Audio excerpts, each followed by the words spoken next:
Environet Connect allows a user to push firmware updates in bulk for Vertiv devices.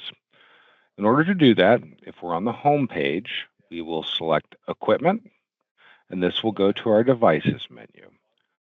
From the Device menu, if we select all of our like devices that we want to push firmware to, you'll see that we get a bulk provisioning icon become active in the upper right corner. Go ahead and select that. You'll go to our bulk provisioning menu. From here, you'll select the appropriate update. So for Unity cards and RDU 101s, you'll use bulk update COM card firmware. If you're updating your rPDU card firmware, you'll go ahead and select bulk update Geist device. From here, you'll be given a list of the firmware that you can choose.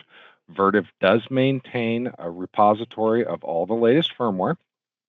You can select the firmware, and then go ahead and select Run Action.